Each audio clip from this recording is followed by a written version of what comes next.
ദൈവത്തിൻ്റെ അതിപരിശുദ്ധമായ നാമം മഹത്വപ്പെടുമാറാകട്ടെ. മനോഹരമായ നല്ല സമയത്തിനായ കർത്താവിനെ സ്തുതിക്കുന്നു, മഹത്വപ്പെടുത്തുന്നു. വിശ്വാസം എന്ന വിഷയത്തെ ആസ്പദമാക്കിയിട്ടുള്ള പ്രസംഗ പരമ്പരയുടെ മറ്റൊരു അധ്യായത്തിലേക്ക് നിങ്ങളെല്ലാവരെയും സ്വാഗതം ചെയ്യുന്നു. ഇന്ന് നിങ്ങളുടെ മുമ്പാകെ സംസാരിക്കുവാൻ ആഗ്രഹിക്കുന്ന വിഷയം വലിയ വിശ്വാസം എന്ന വിഷയമാണ്. നിങ്ങളുമായി ചിന്തിക്കാനായിട്ട് പോകുന്നത് വിശ്വാസത്തിൻ്റെ ഒരു കർത്താവ് നമ്മളിൽ നിന്ന് അല്ലെങ്കിൽ മനുഷ്യരിൽ നിന്ന് പ്രതീക്ഷിക്കുന്ന ഒരു വലിയ വിശ്വാസം. അങ്ങനെയുള്ള ആളുകളെ കർത്താവിന് അറിയാമായിരുന്നു അന്നത്തെ കാലത്ത്.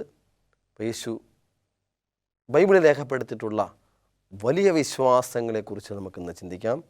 നമുക്കൊരു വാക്ക് പ്രാർത്ഥിക്കാം. സ്നേഹനിധിയായ ഞങ്ങളുടെ കർത്താവേ, ഈ സമയത്ത് കർത്താവിൻ്റെ സന്നിധിയിൽ അടിയങ്ങളായിരിക്കുന്നു. വലിയ വിശ്വാസങ്ങൾ അപ്രകാരം ഞങ്ങളിന്ന് പ്രതീക്ഷിക്കുന്നില്ല കർത്താവേ. വിശ്വാസികളായി ദൈവം ഞങ്ങൾ പ്രതീക്ഷിക്കുന്നത് ഞങ്ങൾ ഒരു വലിയ വിശ്വാസത്തിന് ഉടമയായിത്തീരണമെന്നാണ്. അപ്രകാരം ദൈവ വിശ്വാസത്തിൽ ജീവിപ്പാൻ ഞങ്ങളെ സഹായിക്കണം പിതാവേ. പ്രസംഗം കേൾക്കുന്ന ഞങ്ങളുടെ മക്കളെ ഓരോരുത്തരെയും അനുഗ്രഹിക്കണം. അടിയനെയും താഴ്ത്തി സമർപ്പിക്കുന്നു. കർത്താവിൻ്റെ കൃപ കൂടിയിരിക്കണം. ദൈവത്തിൻ്റെ എല്ലാവിധമായ നന്മകൾ കർത്താവ് നിറയ്ക്കണം. മാനവമുഖത്തും കർത്താവ് എടുക്കണം. യേശു കർത്താവ് നാം ചോദിക്കുമ്പോൾ ദൈവം ഈ പ്രാർത്ഥന കേൾക്കണമേ. ആമേൻ. എല്ലാവരെയും ഒരിക്കൽ കൂടെ സ്വാഗതം ചെയ്യുന്നു. ദൈവം നമ്മെ അനുഗ്രഹിക്കട്ടെ. നമുക്കിന്ന് ചിന്തിക്കാനായിട്ട് പോകുന്നത് വലിയ വിശ്വാസം. എന്താണ് വലിയ വിശ്വാസം? വിശ്വാസത്തിൽ നിന്ന് വലുതുണ്ടോ? പ്രിയ മക്കളെ, ഉണ്ട്. കാരണം സ്വാഭാവികമായി ദൈവത്തിൽ വിശ്വസിക്കുന്ന ഒരു വിശ്വാസവും ഒപ്പം തന്നെ അതിൽ കവിഞ്ഞൊരു വിശ്വാസം. ദൈവം ഒരു സംഭവത്തിൽ ദൈവത്തെ വിശ്വസിക്കുന്നതിൽ നിന്നും ദൈവം ആഗ്രഹിക്കുന്നതിൽ നിന്നും ഒരു വ്യത്യസ്തമായ ഒരു ചിന്ത അല്ലെങ്കിൽ വ്യത്യസ്തമായ ഒരു സ്വഭാവം, വിശ്വാസത്തിൻ്റെ സ്വഭാവം നമ്മൾ പുറത്തെടുക്കണമെന്ന് ദൈവം വളരെയധികം ആഗ്രഹിക്കുന്നു. അപ്രകാരം അങ്ങനെ വിശ്വാസത്തിൻ്റെ സ്വഭാവം പുറത്തെടുക്കപ്പെട്ടിട്ടുള്ള ആളുകളിൽ നിന്ന് കർത്താവ് പ്രശംസിച്ചിട്ടുള്ള പല ആളുകളെ നമുക്ക് കാണുവാൻ സാധിക്കുന്നു. നമുക്ക് നോക്കാം. ഒന്നാമതായിട്ട് മത്തായി സുവിശേഷം 8-ാമത്തെ അധ്യായം അതിൻ്റെ 2-ാമത്തെ വാക്യം നമുക്കൊന്ന് വായിക്കാം. മത്തായിയുടെ സുവിശേഷം 8-ാമത്തെ അധ്യായം അതിൻ്റെ 2-ാമത്തെ വാക്യത്തിൽ ഇങ്ങനെയാണ് കാണുന്നത്. നമുക്ക് ആ ഭാഗം ഒന്ന് വായിക്കാം. മത്തായി സുവിശേഷം 8-ാമത്തെ അധ്യായം 2-ാമത്തെ വാക്യം. അപ്പോൾ ഒരു കുഷ്ഠരോഗി വന്ന് അവനെ നമസ്കരിച്ച്, കർത്താവേ, നിനക്ക് മനസ്സുണ്ടെങ്കിൽ എന്നെ ശുദ്ധമാക്കുവാൻ കഴിയുമെന്ന് പറഞ്ഞു. നമുക്ക് കാണുന്നത് ഇവിടെ പറയുന്നത്, യേശു അവൻ നോക്കൂ, ആരോടും പറയരുത്, അവർക്ക് സാക്ഷ്യത്തിനായി നീ ചെന്ന് നിന്നെ തന്നെ കാണിച്ചു കൊടുത്ത് മോശ കൽപ്പിച്ച വഴിപാട് കഴിക്കുക എന്ന് പറഞ്ഞു. ഇവിടെ കാണുന്നത് അവൻ കൈനീട്ടി അവനെ തൊട്ടു, എനിക്ക് മനസ്സുണ്ട്, നീ ശുദ്ധമാകുക എന്ന് പറഞ്ഞു. ഉടനെ കുഷ്ഠം മാറി ശുദ്ധമായി തീർന്നു. പ്രിയ മക്കൾ, ഇവിടെ ഒരു കുഷ്ഠരോഗി അവൻ്റെ ജീവിതത്തിൽ കർത്താവിനെ കണ്ട് നമസ്കരിച്ച്, നിനക്ക് മനസ്സുണ്ടെങ്കിൽ എന്നെ ശുദ്ധമാക്കാൻ കഴിയുമെന്ന് പറഞ്ഞു. യേശു വളരെയധികം പ്രശംസിച്ചുള്ള വ്യക്തികളിൽ ഒരാളാണ് ഈ കുഷ്ഠരോഗി എന്ന് പറയുന്നത്. കാരണം അവൻ്റെ ജീവിതത്തിൽ ഡയറക്റ്റായിട്ട് മറ്റൊരു ഒന്നും പറയില്ല, യേശുവിനോട് നേരിട്ടങ്ങ് പറയാണ്, കർത്താവ്, നിനക്ക് മനസ്സുണ്ടോ എന്നെ സൗഖ്യമാക്കാൻ? കാരണം യേശു തൊട്ട് കഴിഞ്ഞാൽ സൗഖ്യമാകുമെന്ന് അവന് ഉറപ്പാണ്. ഒരു അല്ലെങ്കിൽ അവിശ്വാസത്തിൻ്റെ സംശയത്തിൻ്റെയോ ഒരു കണിക പോലും അവനില്ല. കർത്താവ്, നിനക്ക് മനസ്സുണ്ടോ എന്നെ സൗഖ്യം തരുവാൻ? ആ ചോദ്യം യേശുവിന് വളരെയധികം ഇഷ്ടപ്പെട്ടു. നീ ഒന്ന് പറഞ്ഞാൽ മതി, എനിക്ക് സൗഖ്യമാകും എന്നാണ് എൻ്റെ അർത്ഥം. അതുകൊണ്ട് നമുക്ക് ഒരു തരത്തിലുള്ള സംശയങ്ങളും ഇല്ല. യേശു പറഞ്ഞാൽ അത് സംഭവിക്കുമെന്നാണ് അവൻ്റെ വായിൽ നിന്നും വീഴുവാൻ്റെ കൊണ്ട് സാധിച്ചത്. അപ്പോൾ കുഷ്ഠരോഗി വന്ന് അവനെ നമസ്കരിച്ച് പറഞ്ഞു, കർത്താവ്, നിനക്ക് മനസ്സുണ്ടോ എന്നെ ശുദ്ധമാക്കാൻ കഴിയുമെന്ന് പറഞ്ഞു. നിനക്ക് മനസ്സുണ്ടെങ്കിൽ, എനിക്ക് സൗഖ്യം തരാൻ നിനക്ക് മനസ്സുണ്ടെങ്കിൽ ഞാൻ ശുദ്ധമാകും. അതെന്ത് വിശ്വാസമാണ്! വളരെ വിശ്വാസം. ഒരു തരത്തിലുള്ള പ്രശ്നങ്ങളില്ല. വിശ്വസിക്കുക. പറയുന്ന കാര്യങ്ങളെ ഒരാൾ പറഞ്ഞിരിക്കും വിശ്വസിക്കുക എന്ന് പറഞ്ഞാൽ അത് പരിപൂർണ്ണ വിശ്വസിക്കുക. അവിശ്വാസത്തിൻ്റെ കണിക അവിടെ ഇല്ല. വിശ്വസിക്കുക. അതാണ് ദൈവം നമുക്ക് കാണുന്ന സാധിക്കും. മറ്റൊരു വാക്യം 8-ന്റെ 10-ാമത്തെ വാക്യം നമുക്ക് നോക്കുമ്പോൾ ഇവിടെ കാണുന്ന സാധിക്കുന്നത് നോക്കാം. അത് കേട്ട് യേശു അതിശയിച്ച് പിൻജനങ്ങളോട് പറഞ്ഞത്, ഇസ്രായേൽ കൂടെ ഇത്ര വലിയ വിശ്വാസം കണ്ടെത്തിയിട്ടില്ല എന്ന് ഞാൻ സത്യം നിങ്ങൾ പറയുന്നു. ഇവിടെ കാണുന്ന ഒരു ശതാധിപനെ കുറിച്ചാണ് പറയുന്നത്. ഇവിടെ കഫർന്നഹൂമിലായി എത്തിയപ്പോൾ ഒരു ശതാധിപൻ അവരോട് വന്ന് പറയാണ്, കർത്താവേ, എൻ്റെ ബാല്യക്കാരൻ പക്ഷപാതം പിടിച്ച് കഠിനമായി വേദനപ്പെട്ട് വീട്ടിൽ കിടക്കുന്നു എന്ന് അപേക്ഷിച്ച് പറഞ്ഞു. അപ്പോൾ ശതാധിപൻ്റെ ബാല്യക്കാരന് പക്ഷപാതം പിടിച്ച് കിടക്കുന്നു എന്ന് പറഞ്ഞു. അവൻ അവനോട് ഞാൻ വന്ന് അവനെ സൗഖ്യമാക്കൂ എന്ന് അവൻ പറഞ്ഞു. അതിന് കർത്താവെ, നീ എൻ്റെ പുരയ്ക്കകത്ത് വരുവാൻ ഞാൻ യോഗ്യനല്ല. ഒരു വാക്ക് മാത്രം കൽപ്പിച്ചാൽ എൻ്റെ ബാല്യക്കാരന് സൗഖ്യം വരും. ഞാനും അധികാരത്തിന് കീഴിലുള്ള മനുഷ്യനാകുന്നു. എൻ്റെ കീഴിൽ പടയാളികളുണ്ട്. ഞാൻ ഒരുവനോട് പോകുക എന്ന് പറഞ്ഞാൽ പോകുന്നു, മറ്റൊരുത്തിനോട് വരിക എന്ന് പറഞ്ഞാൽ വരുന്നു. എൻ്റെ ദാസനോട് ഈ ചെയ്യുക എന്ന് പറഞ്ഞാൽ അവൻ ചെയ്യുന്നു എന്ന് പറഞ്ഞു. അത് കേട്ടിട്ട് യേശു അതിശയിച്ചു. അപ്പോൾ ഈ കർത്താവ് യേശു ക്രിസ്തുവിനെ പോലും അതിശയിപ്പിക്കുന്ന വിശ്വാസം. അപ്പോൾ ആ ശതാധിപൻ യേശുവിനെ പോലും അതിശയിപ്പിച്ചു. കർത്താവ് യേശു ഇസ്രായേലിൽ കടന്നു വരുമ്പോൾ തന്നെ വിശ്വസിക്കുവാനൊക്കെ വേണം തൻ്റെ കുടുംബത്തിലേക്ക്, സ്വന്തക്കാരിലേക്കാണ് കർത്താവ് വരുന്നത്. അവരാർക്കും ഇല്ലാത്തൊരു വിശ്വാസം. മക്കളെ, നമ്മൾ ക്രിസ്ത്യാനിയായിട്ട് എത്ര നാളായി? യേശുവിനെ അറിയാൻ തുടങ്ങിയിട്ട് എത്ര നാളായി? നമുക്ക് ശതാധിപനെ പോലുള്ള വിശ്വാസം നമ്മുടെ ജീവിതത്തിലുണ്ടോ? ഒരുപക്ഷെ ഹിന്ദുക്കൾ, ഒരുപക്ഷെ മറ്റ് മതം ആളുകൾ എല്ലാവരും തന്നെ യേശുവിനെ എങ്ങനെയാണ് വിശ്വസിക്കുന്നത്? ശതാധിപൻ പറയാണ്, എൻ്റെ പുരയ്ക്കകത്ത് വരുവാൻ ഞാൻ യോഗ്യനല്ല. എൻ്റെ പുരയ്ക്കകത്ത് വരുവാൻ നീ യോഗ്യനല്ല, ഞാൻ യോഗ്യനല്ല. അപ്രകാരം ആ യോഗ്യത എനിക്കില്ല. കാരണം ഞാനൊരു ശതാധിപനാണ്, എനിക്ക് പടയാളികളുണ്ട്. പക്ഷേ അത് വെച്ച് അവൻ അളക്കുമ്പോൾ യേശു ആരാണ്? ലോകത്തെ ഭരിക്കുന്നവൻ, ലോകത്തെ നിയന്ത്രിക്കുന്നവൻ, ലോകത്തെ സൃഷ്ടിച്ചവൻ. ലോകം അവൻ്റെതാണ്. ആ പറയുന്ന രാജാതിരാജാവ് എൻ്റെ പുരയ്ക്കകത്ത് വരുവാൻ ഞാൻ യോഗ്യനല്ല. കാരണം അവൻ്റെ വലിപ്പം അവനറിയാം. ഞാൻ ശതാധിപനാണ്, ഞാൻ പറഞ്ഞാൽ പോകാൻ ആളുണ്ട്, ഞാൻ അങ്ങോട്ട് പോകാൻ പറഞ്ഞാൽ ആളുണ്ട്, അത് ചെയ്യാൻ പറഞ്ഞ ആളുണ്ട്. പക്ഷേ നീ ആരാണല്ലോ? പ്രപഞ്ച സൃഷ്ടിതാവ്, പ്രപഞ്ചത്തെ സൃഷ്ടിച്ചവൻ. ആ സൃഷ്ടിച്ച രാജാതിരാജാവ് എൻ്റെ പുരയ്ക്കകത്ത് വരുവാൻ ഞാൻ യോഗ്യനല്ല. നീ ഒരു വാക്ക് മാത്രം കൽപ്പിച്ചാൽ ആ ബാല്യക്കാരന് സൗഖ്യം വരും. കർത്താവ് പറഞ്ഞു, ഇസ്രായേലിൽ കൂടെ യേശു അതിശയിച്ചു. പിഞ്ചലിനോട് പറഞ്ഞു, ഇസ്രായേലിൽ കൂടെ ഇത്ര വലിയ വിശ്വാസം കണ്ടിട്ടില്ല എന്ന് സത്യമായി നിങ്ങൾ പറയുന്നു. കിഴക്ക് നിന്നും പടിഞ്ഞാറ് നിന്നും അനേകർ വന്ന് അബ്രഹാമിനോട് കൂടെ, ഇസ്ഹാക്കിനോട്, യാക്കോബിനോട് കൂടെ സ്വർഗ്ഗത്തിൽ പന്തിയിരിക്കും. അനേകർ വരും.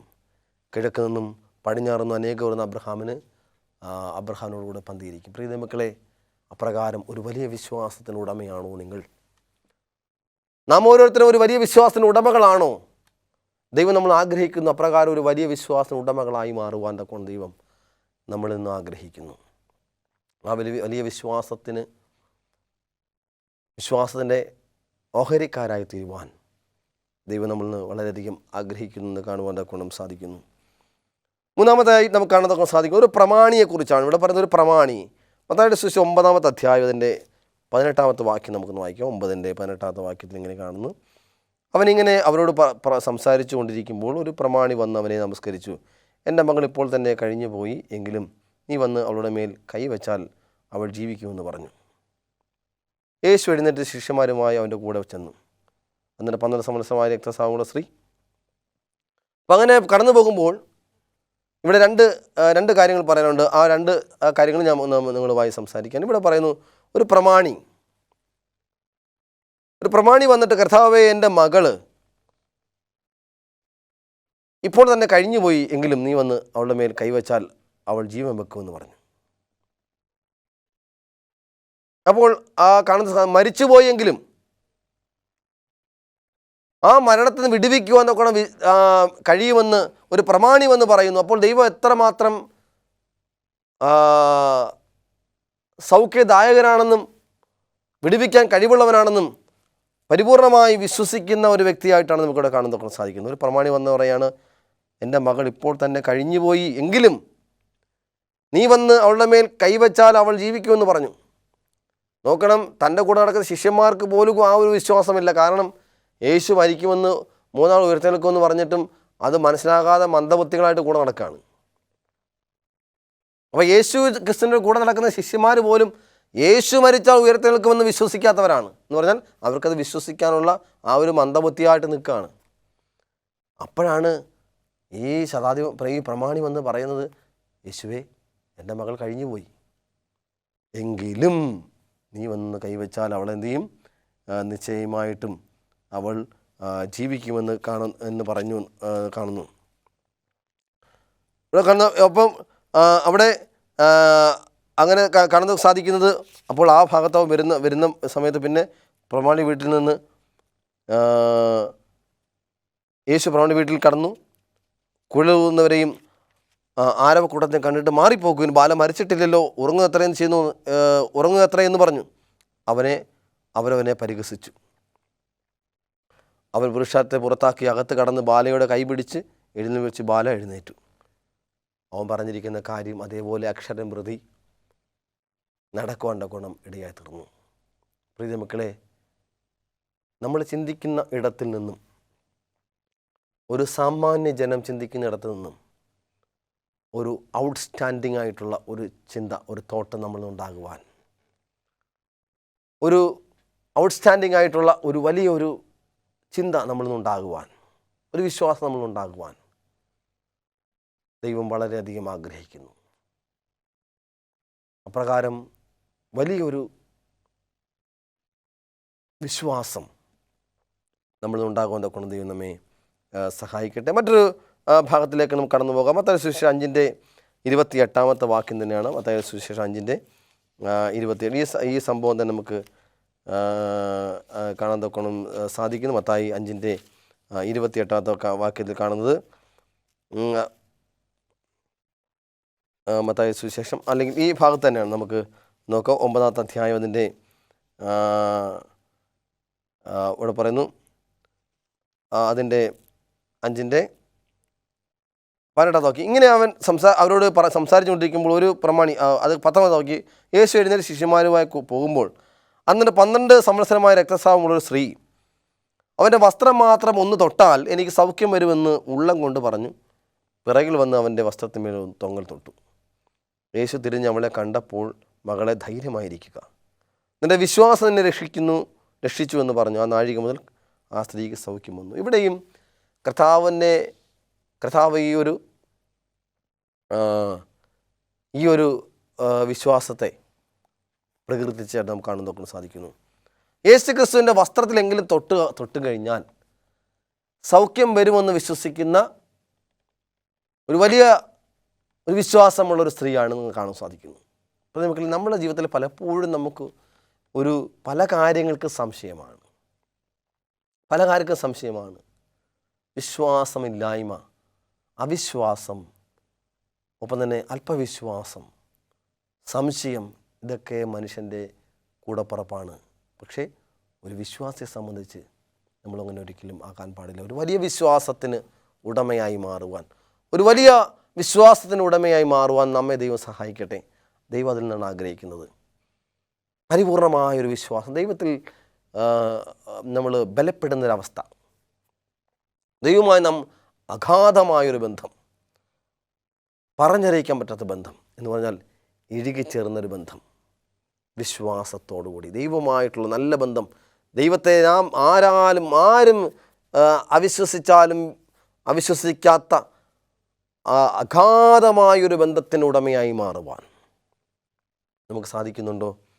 അവിടെയാണ് നാം വലിയ ഒരു വിശ്വാസത്തിൻ്റെ കാര്യമായി തീർന്ന് കാണുന്നതൊക്കെ സാധിക്കും. നമുക്ക് മറ്റൊരു ഭാഗം കൂടെ വായിച്ച് അവസാനിപ്പിക്കാം.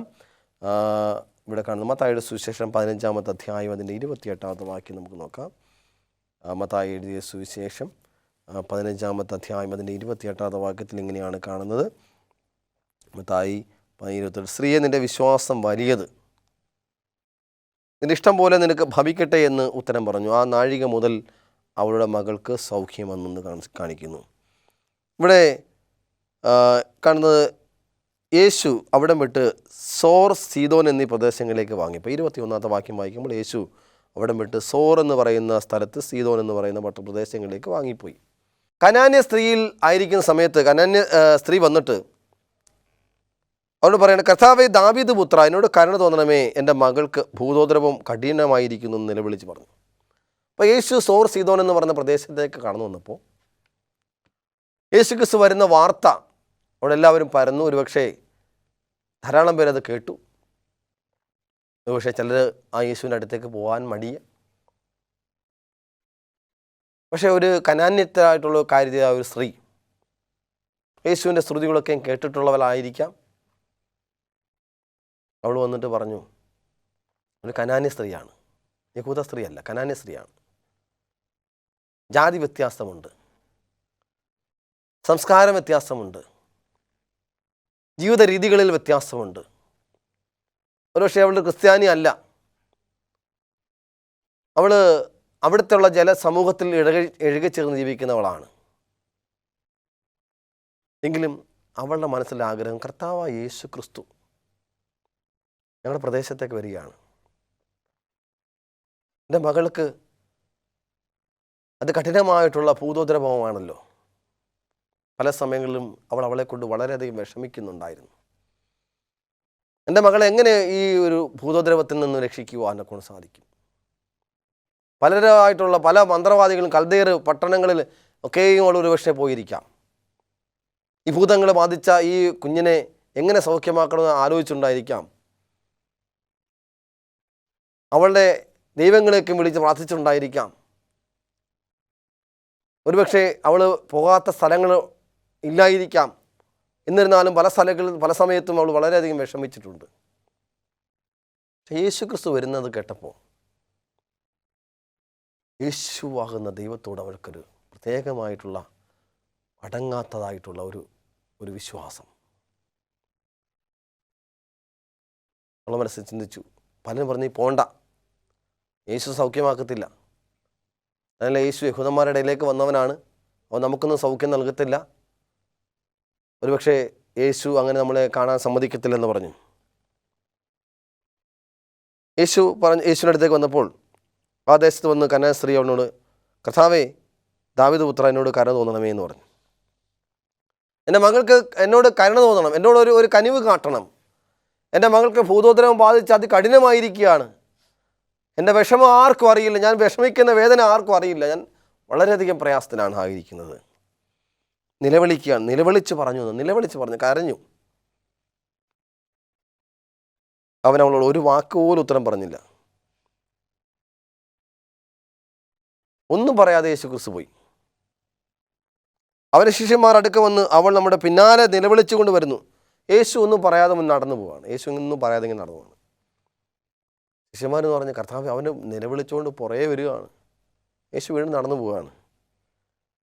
അവളെ പറഞ്ഞയക്കണമേ എന്ന് പറഞ്ഞു. അവളെ പറഞ്ഞു വിട്, സൗഖ്യമാക്കിയാലും കുഴപ്പമില്ല, അവളിങ്ങനെ പുറകെ വരും, നമുക്കൊരു ശല്യമാണ്, അവളങ്ങ് പറഞ്ഞു വിട്ടാരെ.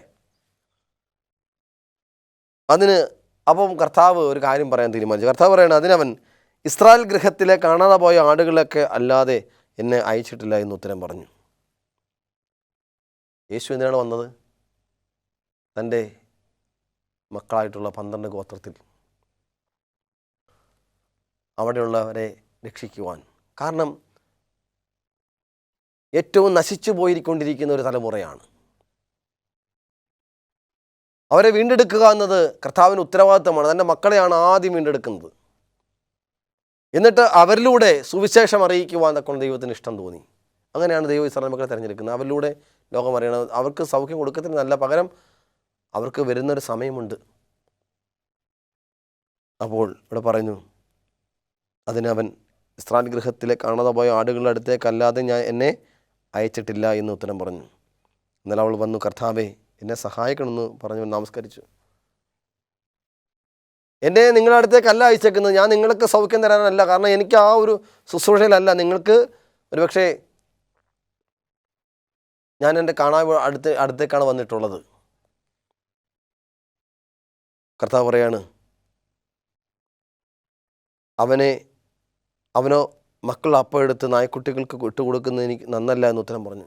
കാരണം ഇതൊരു വലിയ ശുശ്രൂഷയാണ്. നിനക്ക് ഈ വലിയ ശുശ്രൂഷയിൽ നിനക്ക് ജീവിക്കാൻ താല്പര്യമുണ്ടോ? നീ എന്നെ വിശ്വസിക്കുന്നുണ്ടോ? പക്ഷേ നീ ആ വിശ്വാസം നിലനിൽക്കാൻ നിനക്ക് ആഗ്രഹിക്കുന്നുണ്ടോ? ഞാൻ ഈ രക്ഷ നിനക്ക് നൽകിയാൽ ആ രക്ഷ നിനക്ക് സ്വായത്തമാക്കാൻ സാധിക്കുമോ? ഇതൊക്കെ വലിയ അർത്ഥങ്ങളുണ്ട്. അവൾ പറഞ്ഞു, ഒരുപക്ഷെ അത് കർത്താവ് കൊടുക്കാത്ത കാരണം യേശുവിൽ പരിപൂർണ്ണ വിശ്വസിച്ച് ഇറങ്ങിക്കഴിഞ്ഞാൽ ഒരുപക്ഷെ അവരെ വിശ്വാസത്തിൽ വിവിധങ്ങളായിട്ടുള്ള പ്രയാസങ്ങളുണ്ടാവും. അത് നേരിടാൻ നീ തയ്യാറാണോ? യേശുവാണ് സൗഖ്യമാക്കിയെന്ന് പറഞ്ഞു കഴിഞ്ഞാൽ അവിടെ ആൾക്കാർ യെരുശലേം ദേവാലയത്തിൽ പോലും കയറ്റാത്ത ആളുകളാണ് യഹൂദന്മാരായിട്ടുള്ള ആളുകൾ. അങ്ങനെയെങ്കിൽ ഇവളെ സൗഖ്യമാക്കി കഴിഞ്ഞാൽ, യേശുവിനെ അനുഗമിച്ച് കഴിഞ്ഞാൽ അവിടെയുള്ള സീദോനിലുള്ള നാട്ടുപ്രമാണിമാർ ഇവളെ അവിടെ വെച്ചേക്കത്തില്ല. അവൾ പറഞ്ഞു, കർത്താവേ, മക്കൾ അപ്പം എടുത്ത് നായ്ക്കുട്ടികൾക്ക് വിട്ടു കൊടുക്കുന്നതല്ല എന്ന് പറഞ്ഞപ്പോൾ അതിനവൾ പറയണം, അതേ കർത്താവേ, നായ്ക്കുട്ടികളും ഉടയവരുടെ മേശയിൽ നിന്ന് വീഴുന്ന നുറുക്കുകൾ തിന്നുന്നുണ്ടല്ലോ എന്ന് പറഞ്ഞു. യേശു അവളോട്, സ്ത്രീയെ, നിൻ്റെ വിശ്വാസം വരെ, നിൻ്റെ ഇഷ്ടം പോലെ തന്നെ നിനക്ക് ഭവിക്കട്ടെ എന്ന് ഉത്തരം പറഞ്ഞു. ആ നാഴിക മുതൽ അവളുടെ മകൾക്ക് സൗഖ്യം വന്നു. കർത്താവിനെ അന്വേഷിച്ചിറങ്ങാൻ നീ താല്പര്യപ്പെടുകയാണോ? അങ്ങനെയെങ്കിൽ നിശ്ചയമായി നിനക്ക് സാധിക്കുമെങ്കിൽ സാധിക്കട്ടെ. ആ വിശ്വാസം നിനക്കുണ്ടെങ്കിൽ നീ അവസാനം വരെ നീ ദൈവത്തിൽ അറിഞ്ഞ് ജീവിക്കും. അപ്പോൾ ഇവിടെ കർത്താവ് പുറകിൽ അല്ലെങ്കിൽ അവിടെ സൗഖ്യമാക്കാതെ പോയതിൻ്റെ കാരണം മറ്റൊന്നുമല്ല, അങ്ങനെ യേശുവിൻ്റെ അടുത്തേക്ക് വരുന്നവർക്ക് എന്താണ്, അങ്ങനെ വാരിക്കോരി കൊടുക്കുന്ന, അങ്ങനെ ആർക്കും സൗഖ്യമാക്കുന്നതല്ല. യേശുവിനെ അറിഞ്ഞ് യേശു ലോകരക്ഷകൻ അംഗീകരിച്ച് വരുന്നവരാണ് അവരെല്ലാവരും സൗഖ്യമായിട്ടുള്ളത്. അല്ല, അത്രയും ദൈവം സൗഖ്യമാക്കിയിട്ടുണ്ടെങ്കിൽ എങ്കിൽ പോലും ഞാൻ പറയുകയാണ്, ആ യേശുവായിട്ടുള്ള നല്ല ബന്ധത്തിൽ മുന്നോട്ട് പോകാൻ ആഗ്രഹിക്കുന്നവരാണ് അവരോരോരുത്തരും. അതുകൊണ്ട് പറയുന്നത്, കർത്താവേ, നിൻ്റെ നുറുക്കുകൾ, ഞങ്ങൾക്ക് ന്യായപ്രമാണങ്ങളും മറ്റു കാര്യങ്ങളൊന്നും ലഭിച്ചിട്ടില്ലെങ്കിൽ പോലും കേട്ടറിഞ്ഞതും കണ്ടറിഞ്ഞതുമായിട്ടുള്ള ഞങ്ങളുടെ കർത്താവിൻ്റെ വിശ്വാസ പ്രമാണങ്ങളെ നാം ഞങ്ങളുടെ ജീവിതത്തിൽ പകർത്തുവാൻ കൊണ്ട് നിങ്ങൾക്ക് താല്പര്യമുണ്ടോ? പ്രിയ മക്കളെ, നമുക്ക് സെവൻത് ഡേ അഡ്വന്റിസ്റ്റ് സഭ പോലെ ലഭിച്ചിട്ടുള്ള ഒരു വലിയ ദൂതുകൾ നമുക്കിന്ന് ലോകത്തിൽ കാണാനൊക്കെ സാധിക്കത്തില്ല. പ്രിയ മക്കളെ, നമുക്കെന്താണ്, എന്തിൻ്റെ കുറവാണ്? പക്ഷേ ആ കനാന്യ സ്ത്രീയായിട്ടുള്ള ആ വ്യക്തി എന്ത് ചെയ്യുന്നു? കർത്താവിനെ അറിഞ്ഞ സത്യം അത് പരിപൂർണമായി വിശ്വസിക്കുവാനും പരിപൂർണമായി അംഗീകരിക്കുവാനും പരിപൂർണമായി അതിനെ ഉൾക്കൊള്ളുവാനും തയ്യാറായി കർത്താവിൻ്റെ അടുത്തേക്ക് വരുമ്പോൾ കർത്താവിനെ തള്ളിക്കളയുവാൻ തക്കൊണ്ട് സാധിക്കത്തില്ല. അതുകൊണ്ട് അവിടെ ചേർത്തണച്ചുകൊണ്ട് ദൈവത്തോട് പറയുകയാണ്, നിൻ്റെ വിശ്വാസം പോലെ നിനക്ക് ഭവിക്കട്ടെ. ആ വിശ്വാസധാരയിലൂടെ അവൾ സഞ്ചരിക്കുവാൻ ആഗ്രഹിച്ചുകൊണ്ടായിരിക്കുമ്പോൾ എന്ത് തിക്ത അനുഭവങ്ങൾ അവളുടെ ജീവിതത്തിൽ കടന്നു വന്നാലും അതിനെ ഒന്നും തള്ളിക്കളയാതെ അതിനൊക്കെ ഏറ്റുകൊടുത്തുകൊണ്ട് ജീവിതത്തിൽ മുന്നേറുവാൻ കൊണ്ട് അവൾ ആഗ്രഹിച്ചുകൊണ്ട് കർത്താവിൻ്റെ സന്നിധിയിലായിരിക്കാൻ അവൾ തീരുമാനമെടുത്തു. ആ തീരുമാനത്തെ കർത്താവ് മാനിച്ചു എന്ന് കാണുവാൻ കൊണ്ട് സാധിക്കും. അതുകൊണ്ട് പ്രിയ മക്കളെ, നാം എടുത്തിരിക്കുന്ന തീരുമാനവുമായി നാം പോകുക. കർത്താവിനെ അത്ഭുതപ്പെടുത്തുന്ന കർത്താവിൻ്റെ മനസ്സിൽ നാം അത്ഭുതപ്പെടുന്ന ഒരു വിശ്വാസം ഉടമയായി തീരുക. നാം ആരായിരിക്കണം? ദൈവത്തിന് വലിയ പദ്ധതികളുണ്ട്. പക്ഷേ ആ ദൈവത്തിൻ്റെ പദ്ധതിയുടെ അടുത്തേക്ക് നമ്മൾ എത്തുന്നില്ല. അതിനുമുമ്പേ നമ്മൾ മരിച്ചു പോവുകയാണ്. ഇന്ന് ദൈവത്തിൻ്റെ സുവിശേഷങ്ങൾ അറിയിക്കപ്പെടുവാൻ കൊണ്ട് ദൈവം അനേകരെ വിളിച്ചുണർത്തിയിട്ടുണ്ട്. പക്ഷെ അവരാരും ദൈവത്തിൻ്റെ ടാർഗറ്റിലേക്ക് ആരും എത്തുന്നില്ല. വിരലെണ്ണാവുന്ന ആളുകൾ മാത്രമാണ് ദൈവത്തിൻ്റെ പദ്ധതിയിലേക്ക് എത്തിച്ചേരുന്നത്. പലപ്പോഴും പകുതി വഴി വെച്ച് അവർ കരിഞ്ഞു പോവുകയാണ്. നമുക്കറിയാം, ശൗൽ രാജാവിനെ ദൈവം തിരഞ്ഞെടുത്തു. വിശ്വാസികൾ അല്ലെങ്കിൽ ദൈവത്തിൻ്റെ മക്കൾ വിളിച്ച് ശൗൽ രാജാവിനെ ഒരാളെ വേണമെന്ന് പറഞ്ഞപ്പോൾ അവന് ചീട്ട് വീണ് ദൈവം തന്നെയാണ് അവർ തിരഞ്ഞെടുക്കുന്നത്. മനുഷ്യന്മാരുടെ ആഗ്രഹപ്രകാരമാണ് അവൻ വരുന്നത്. പക്ഷേ അവന് ദാവീദിനെ പോലെ വലിയൊരു നന്മ ചെയ്യുവാൻ കൊണ്ട് സാധിക്കാതെ പകുതി വഴി വെച്ച് അവന് നഷ്ടപ്പെട്ടു പോകുന്നു. എന്നെ കേൾക്കുന്ന സഹോദരി, നിങ്ങൾക്കെല്ലാവർക്കും ദൈവത്തിൻ്റെ വലിയൊരു നന്മയിലേക്ക് വരുവാൻ തക്കൊണ്ട് ദൈവം ആഗ്രഹിക്കുന്നു. പക്ഷേ നമുക്കത് സാധിക്കുന്നില്ല. എന്താണ് കാരണം? അവിശ്വാസം മാറ്റി പരിപൂർണമായ ദൈവത്തിൽ വിശ്വാസം അർപ്പിക്കുവാൻ ദൈവം വളരെയധികം ആഗ്രഹിക്കുന്നു. അപ്രകാരം വലിയൊരു നന്മ നമ്മൾ പ്രാപിക്കുവാൻ കൊണ്ട് ദൈവം നമ്മെ സഹായിക്കട്ടെ. ആ വിശ്വാസത്തിൽ മുന്നേറുവാൻ കൊണ്ട് ദൈവം നമ്മെ ഇടവരുത്തുമാറാകട്ടെ എന്ന് പ്രാർത്ഥിക്കുന്നു. ദൈവം എല്ലാവരെയും അനുഗ്രഹിക്കുമാറാകട്ടെ.